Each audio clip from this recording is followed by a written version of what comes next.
The evening sun had begun to dip behind the distant hills of the colony, casting a warm orange glow over the small human settlement on the edge of the barren planet.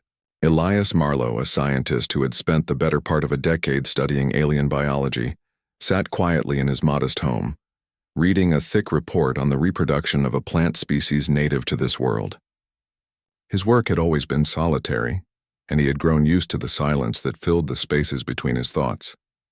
The hum of his environmental systems and the occasional gust of wind outside were his only companions. A sharp knock on his door jolted him from his studies. He frowned, glancing at the chronometer on the wall.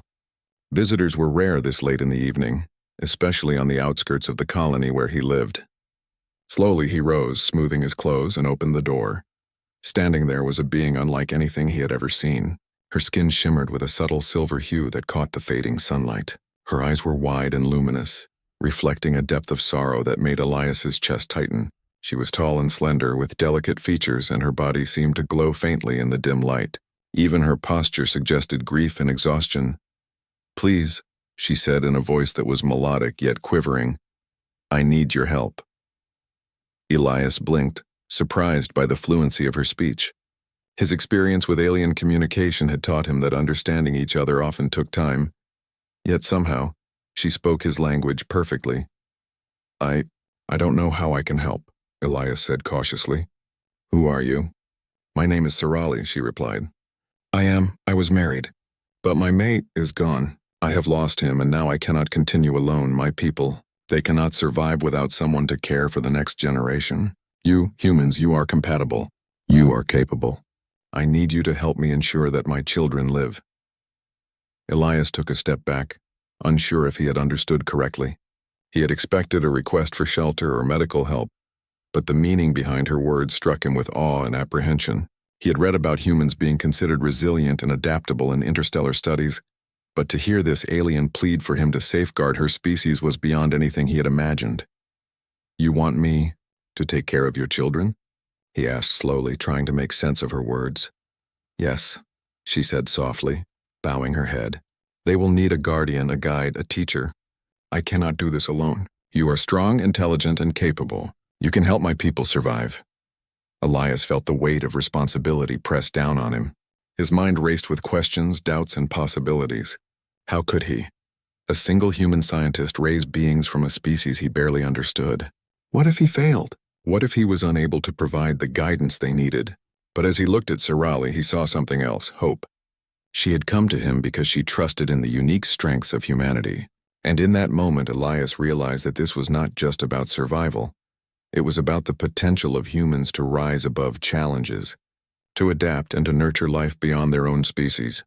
"All right," he said finally, his voice firm despite the storm of uncertainty inside him. "We will do this together. I will help you. I don't know exactly how yet, but we will find a way." Sirali's eyes filled with a light of gratitude that seemed almost to illuminate the dim evening. "Thank you," she whispered. "You do not know what this means to me, to my people." Over the next several days, Elias worked closely with Sirali. He learned about her species' biology, their customs, and their unique way of nurturing young. Their children would not be born in the usual sense of human childbirth. Their development was more complex, requiring a combination of care, learning, and environmental conditioning. Sirali explained that the young were highly impressionable, absorbing knowledge and emotional cues from their caretakers. Humans, with their intelligence and adaptability, were especially suited for this role. Elias marveled at the intricacy of the process. The alien children required both physical and intellectual nurturing. He had to modify his home, creating spaces that mimicked the natural environments of her species, with carefully calibrated light, temperature, and humidity. He spent hours studying the alien texts Sirali provided, learning about the emotional and cognitive needs of the young. Yet, amidst the scientific preparation, Elias also found himself connecting with Sirali on a personal level. She was gentle, thoughtful, and patient, teaching him not only about her species but about compassion, empathy, and the strength found in shared responsibility. Together they laughed over small mistakes, celebrated minor successes, and comforted each other in moments of doubt. One evening, as the twin moons rose above the horizon, Sirali led Elias to a specially prepared chamber. Inside, a cluster of glowing pods floated in a soft, shimmering mist. Elias felt a mixture of awe and apprehension. The pods pulsed with gentle light, each one containing a tiny, developing life. "These are my children," Sirali said softly. "They are fragile now, but with guidance they will thrive. You will be their guardian, their teacher, their protector." Elias stepped closer, studying the pods. He could see faint movements within them, tiny limbs flexing, eyes opening and closing. It was an overwhelming sight. The responsibility felt enormous, yet beneath the fear was a sense of purpose he had never known. He realized that humans had been celebrated across the galaxy, not only for their resilience but for their ability to care, to adapt, and to inspire growth in others. Here, in this quiet chamber, he had a chance to embody that ideal. Days turned into weeks, and Elias began the work of preparing the young ones for the world. He devised learning exercises, engaged in careful observation, and collaborated with Sirali to understand each child's unique personality. He was amazed at how quickly they responded to his guidance, their minds absorbing knowledge and their emotional capacities blossoming under the careful attention he provided. Yet, challenges arose. Some children were shy and hesitant, fearful of the new world around them. Others were curious to the point of mischief, testing boundaries and exploring spaces they shouldn't. Elias learned to balance discipline with encouragement, correction with praise, drawing on the best qualities of humanity, patience, creativity, and empathy. Through it all, Sirali remained at his side, offering guidance and support. She shared stories of their culture, teaching him the values and traditions that would help the young ones understand their heritage. Elias began to see himself not just as a caretaker, but as a bridge between two species, a symbol of the possibilities that arose when humans acted with wisdom and compassion. One evening, as they watched the sunset together, Sirali spoke quietly. "Your people, they are remarkable. I understand now why humans are celebrated. You do not simply survive, you adapt, you nurture, you inspire. My children will grow strong because of you." Elias felt a swell of pride and humility. He realized that this partnership was more than just a duty. It was an opportunity to demonstrate the best of humanity, to show that intelligence and compassion could shape the future of an entire species. As the stars began to glitter in the night sky, Elias looked down at the glowing pods, feeling a deep connection to the lives within them. He knew the road ahead would be long and filled with challenges, but he also knew that humans were capable of extraordinary things. With patience, creativity, and heart, he would guide these children to thrive, ensuring that Sirali's species would not only survive, but flourish. And in that quiet, starlit chamber, a new chapter of interstellar partnership began.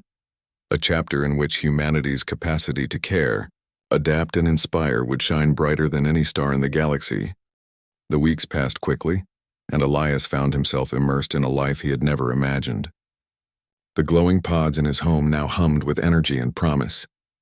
The young alien children within them were growing faster than he had anticipated, their senses sharpening, their curiosity blossoming, and their personalities becoming clearer each day.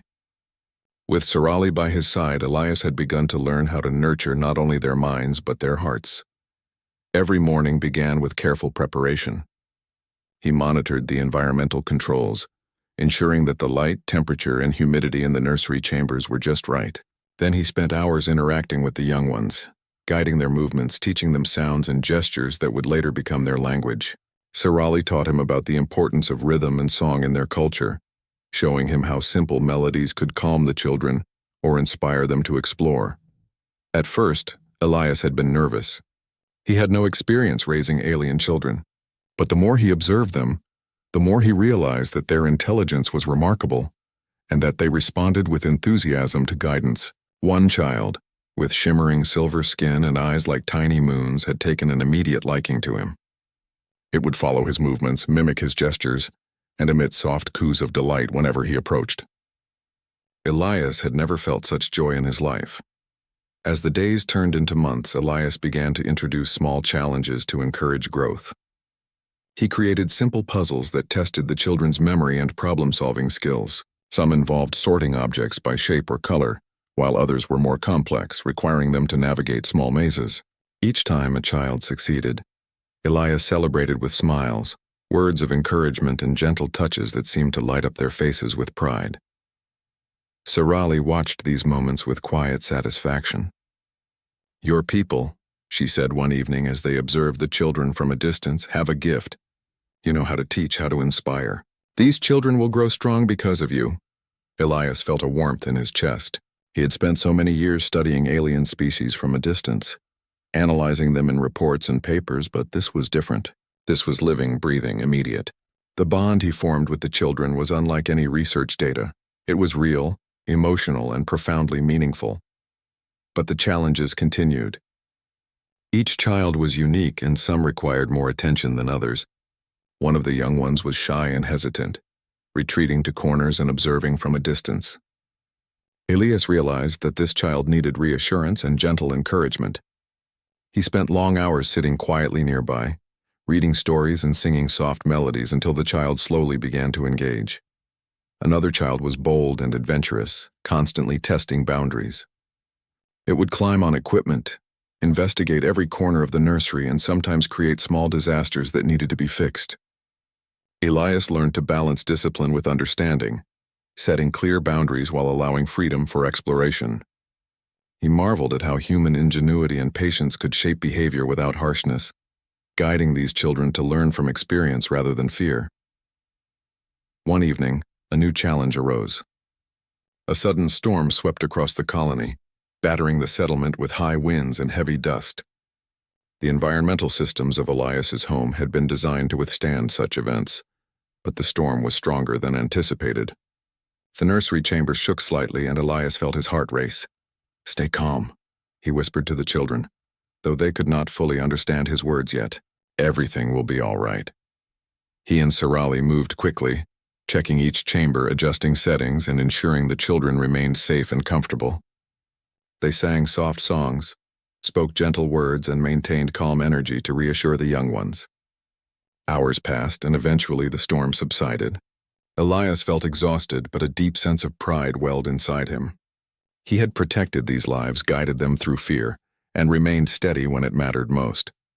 The children, in turn, seemed to recognize the effort and care he provided. They began to show affection in small ways, touching his hand, following him around, and emitting joyful sounds when he entered the room. Elias realized that humans' ability to connect emotionally, to empathize and nurture, was a rare and powerful gift. He was not only teaching these children, but also building a bond that would last a lifetime. As the months passed, Elias continued to expand their learning. He introduced the children to mathematics, spatial reasoning, and simple scientific principles. Using holographic simulations, he showed them how planets moved, how stars shone, and how life could adapt in many forms. The children absorbed it all with astonishing speed.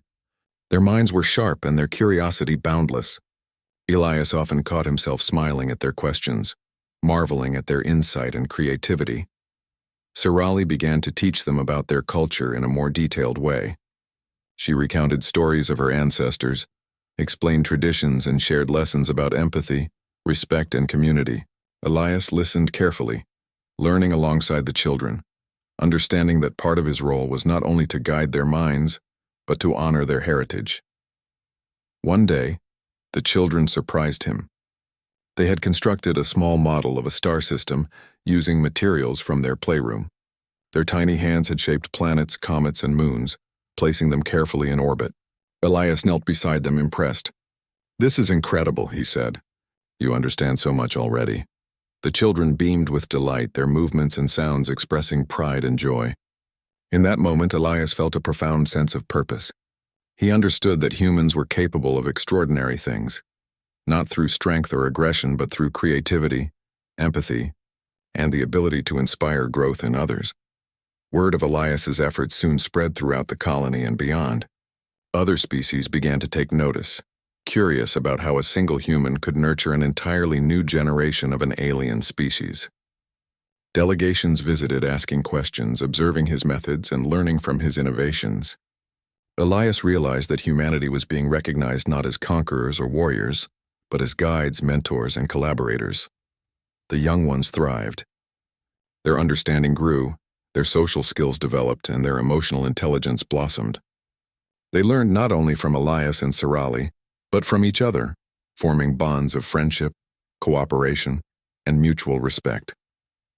It was a testament to human ingenuity that they could nurture an entirely new generation so effectively, blending science, compassion, and creativity into a cohesive process. As the children grew, Elias began to reflect on the journey he had undertaken. What had started as a solitary life of study had transformed into something far greater: a family, a responsibility, and a legacy. He realized that humans' greatest strength was not merely survival, but the ability to uplift others, to nurture life, and to inspire growth across the stars. One evening, as the twin moons rose high in the sky, Elias and Sirali watched the children playing together in the garden. Their laughter echoed in the quiet night, a symphony of joy that warmed Elias's heart. "Look at them," Sirali said softly. "They are thriving because of you." Elias smiled, feeling a mixture of pride and humility. "No," he said gently. "They are thriving because of all of us. We work together. And humanity. Humanity has the power to do this, to make life better wherever it is found." Sirali nodded, her eyes reflecting the starlight. "I see it now. Your people are special, not because of strength, but because of heart, mind, and courage. You have given my children a future. You have given hope to my people." Elias felt a deep sense of fulfillment. He had not only safeguarded a species from extinction, but had demonstrated the best qualities of humanity: empathy, intelligence, creativity, and perseverance. He understood now that this was what it meant to be human, to rise to challenges, to nurture life, and to inspire greatness in others. As the night deepened, Elias reflected on the journey ahead. There would be more challenges, more lessons to teach, and more discoveries to make. But he felt ready. He had found purpose beyond his own life, a mission that transcended solitude and science. He was part of something greater, a partnership that would shape the future of an entire species. And in that quiet, starlit garden, Elias Marlowe understood a truth that would guide him for the rest of his days. Humanity's greatest power was not in what it could take, but in what it could give. The alien children thrived because of care, patience, and wisdom, the qualities that defined humans. They were a beacon of hope, proof that intelligence paired with heart could create wonders, nurture life, and shape the destiny of worlds. With a gentle smile, Elias looked at the children chasing one another under the twin moons, their laughter blending with the night wind. He knew that the story of this unusual family was only beginning, and that humanity's potential, its ingenuity, compassion, and courage would continue to shine, not just on this planet but across the galaxy. And so, the quiet human scientist, once alone in his small home, had become a guardian, a teacher, and a symbol of hope. The alien widow and her children had found not only safety but guidance, and together, they were shaping a future where life could flourish, cultures could connect, and humanity's light could shine as brightly as the stars above.